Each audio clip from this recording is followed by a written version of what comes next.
finally time the tier list has came out to be updated. It's finally time I had to add Kaigaku to the list. I know I'm a tad bit late, but we're here regardless, and I have a lot of things to say about this character. Well, I wouldn't say a lot of things to say because I think we all know, like, as a collective, how, like, ridiculous this character is, and I'm pretty sure you guys won't be too surprised at where I put him at in the tier list. So before I start this, right, if you guys have seen my recent tier list videos, right, with Muzan and the other one, I was doing it a little bit differently. I was putting not viable, I was putting decent, viable, and tournament winner slash meta. I'm finally deciding to change it up to the original, like A tier, A plus, A, B, the regular tier list, because to be honest, the more I play the game, the more it's kind of like, okay, there's no character in this game that's not viable. Even the characters that I had in not viable, I've changed my opinion. I think they're still usable. Now, with this tier list, of course, like I said, every character in this game could be usable, right? Because of the way the mechanics is and the way the game works. But in this game, obviously, there's still characters that are worse than others. So, of course, there's going to have to be characters that are put in lower tiers than others. So, we're going to start off with the bottom of the list, which I have here, Shinobu. In bottom of and C tier we have Shinobu, Daki, and Yushiro. Now, I don't think these characters are not viable. I think C tier is, I can explain each tier for you, right? So C tier are the characters where they just need buffs. They need buffs to really shine, and they can still be usable though, depending on who you play them with, like Shinobu, obviously. But Daki, I played her, and Yushiro, and after playing them more in some games, I've changed my opinion. You know what I mean? I think Daki is still pretty solid, but she really does need buffs, obviously. You know what I'm saying? So she's still a bottom tier character compared to the rest of the cast. And Yushiro, I definitely changed my mind on that character. Out of all the dominating rank series that I've done, Yushiro was kind of the hardest because his neutral is still really terrible. I still think he's the worst character in the game. So let's go to B tier, which B tier are the characters where, like, they have like unique gimmicks, but it's not strong enough to make them compete with the others. You know what I mean? Like Water Tanjiro, he has good damage, right, and a solid assist, but he has a level 1 dash speed, and his water wheel is super reactable. So you know what I mean? Stuff like that. Yeah, like Yahaba, he's become really fodder in this game. He's barely usable, but you can still zone people out. Like he still can. There's still victims to this character, but he's no longer a threat anymore, stuff like that. So if you guys notice, if you see my last tier list, these characters are basically in the same order, but I just divided them. So if you look at the other tiers, it'll be literally the same thing.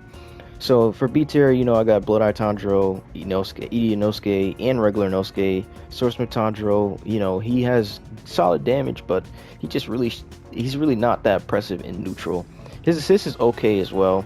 And Murata, the Irichi puppet, you know what I'm saying. So you guys get the picture, right? So B tier, they got gimmicks, but they need a little buff, you know what I mean. And then next to the A tier, we got Rengoku, you know what I'm saying, at the top. And A tier, I want to explain it first. A tier is kind of like the characters where they have strong tools, strong things about them, but they have one or two things that hold them back from being in the next tier above. So for example, right, like Makomo and Sabito, right? Makomo, she's level 3 dash speed, she has really solid damage, but her water wheel is really good, right? But it scales her combos crazy. Like it makes her do no damage, like, at all. It's really bad. I don't know why they do that. And her DP still clashes. Sabito has pretty decent he has a pretty decent toolkit as well, but obviously he still kind of struggles against certain characters. Obanai and Sanemi, great characters, great toolkits, but they got that level 1 dash speed. It's really hurting them. So you guys kind of get the picture, right? This is where A tier is at.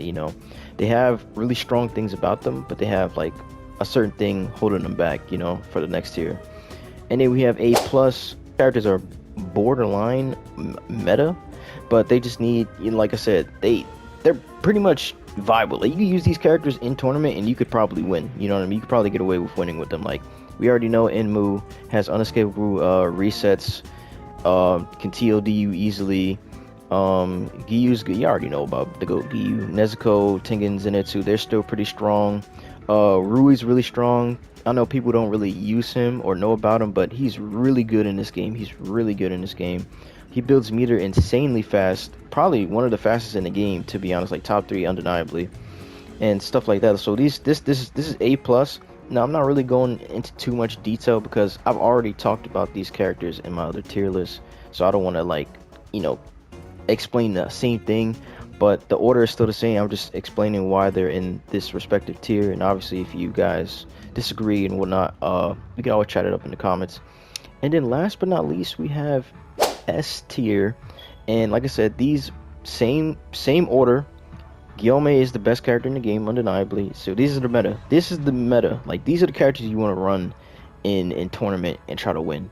So with that being out the way, let's finally get to Kaigaku, this character right here.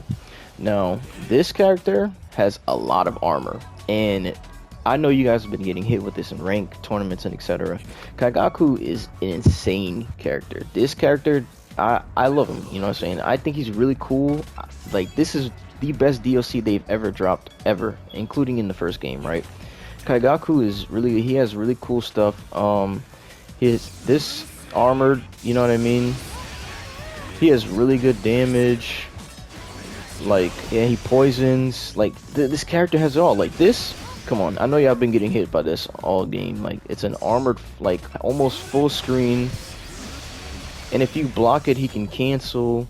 He has his tilt skill, which can start a blue combo if it's up close.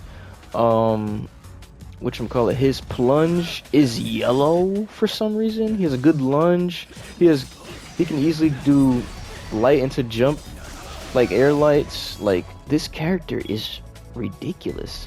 Also, he can cancel his guard skill into any skill. So say if you whiff in neutral, they try to punish you, you can just do that. Like, this character is ridiculous. Because of the way his toolkit works, you're forced to play patient.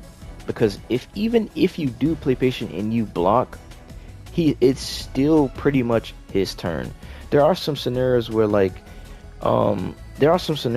you can like block and sort of punish him, but you can always cancel. Like, he has no bad recovery for whiffing either. Like, look at that. Look how fast he's able. If you're not immediately punishing that, you're not getting him.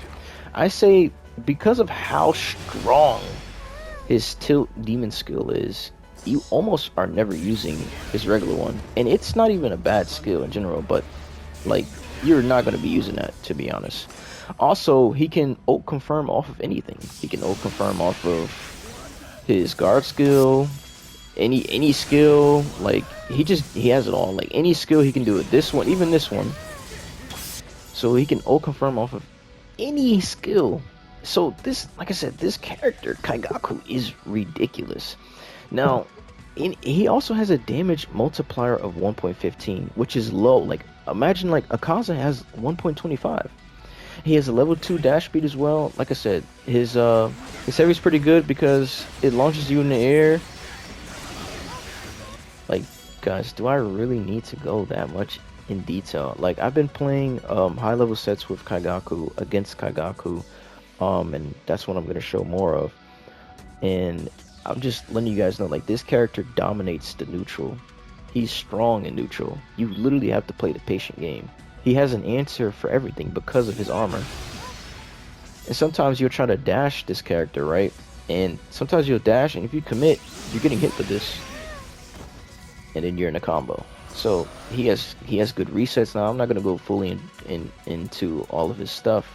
But, like, you can see I could do something like this all the time. And, like, just guaranteed grabs, you know what I mean? So, like I said, with all of this being said, right, like I said, he deletes assist and neutral, so cheesing him with a assist is not going to work against him. Zoning is not going to work against him. Okay, so he counters cheese with his own cheese. I think that's the best way to put it. So with that being said, how strong Kaigaku is, I'm have to put him obviously in S tier. I think he is top 5 in the game undeniably. I think he is right here, right behind Akaza. I think that's pretty fair. He has really no losing matchups. I think the only matchups he struggles with is the characters that is above him. Akaza can fight him pretty good. It's 5-5. It's even. Zenitsu, he's still pretty. Everybody keeps saying he's like only good as an assist, but he's still really strong on point. Don't underestimate it. I did drop a video of me using him in a set. So yeah, make sure y'all check that out. But and then Gyome, he still is really strong. Like you can try to tilt skill to like stop Gyomes from dashing you, but he can just neutral skill and it goes through your heat lightning. So yeah, this is officially where I have Kaigaku at on the tier list right now.